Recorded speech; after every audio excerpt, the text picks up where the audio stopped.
ರಾಯರು ಬಂದರು ಮಾವನ ಮನೆಗೆ, ರಾತ್ರಿಯಾಗಿತ್ತು. ಹುಣ್ಣಿಮೆ ಹರಸಿದ ಬಾನಿನ ನಡುವೆ ಚಂದಿರ ಬಂದಿತ್ತು, ತುಂಬಿದ ಚಂದಿರ ಬಂದಿತ್ತು. ಮಾವನ ಮನೆಯಲ್ಲಿ ಮಲ್ಲಿಗೆ ಹೂಗಳ ಪರಿಮಳ ತುಂಬಿತ್ತು. ಬಾಗಿಲ ಬಳಿ ಕಾಲಿಗೆ ಬಿಸಿ ನೀರಿನ ತಂಬಿಗೆ ಬಂದಿತ್ತು, ಒಳಗಡೆ ದೀಪವ ಬೆಳಕಿತ್ತು.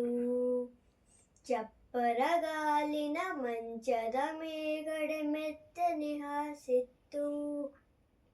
ಅಪ್ಪಟ ರೆಸಿಮೆ ದಿಂಬಿನ ಅಂಚಿಗೆ ಚಿತ್ರದ ಹೂವಿತ್ತು, ಪದುಮಳು ಹಾಸಿದ ಹೂವಿತ್ತು.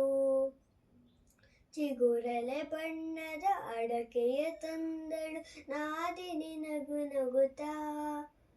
ಬಿಸಿ ಬಿಸಿ ಹಾಲಿನ ಬಟ್ಟಲ ತಂದರು ಅಕ್ಕರೆಯಲ್ಲಿ ಮಾವ.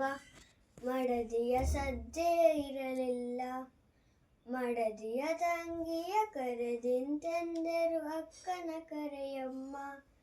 ಮೆಲುದನಿಯಲ್ಲಿ ನಾದಿನಿ ಇಂತೆಂದಳು ಪದುಮಳು ಒಳಗಿಲ್ಲ, ಪದುಮಳ ಬಳೆಗಳ ದನಿ ಇಲ್ಲ. ಬೆಳಗಾಯಿತು ಸರಿ ಹೊರಡುವೆ ಎಂದರು ರಾಯರು ಮುನಿಸಿನಲಿ, ಒಳ ಮನೆಯಲ್ಲಿ ನೀರಾಯಿತು ಎಂದಳು ನಾದಿನಿ ರಾಗದಲ್ಲಿ, ಯಾರಿಗೆ ಎನ್ನಲು ಹರುಷದಲ್ಲಿ. ಪದುಮಳು ಬಂದಳು ಹೂವನ್ನು ಮುಡಿಯುತ್ತ ರಾಯರ ಕೋಣೆಯಲ್ಲಿ, ಪದುಮಳು ಬಂದಳು ಹೂವನ್ನು ಮುಡಿಯುತ್ತ ರಾಯರ ಕೋಣೆಯಲ್ಲಿ. ಅಷ್ಟೇ.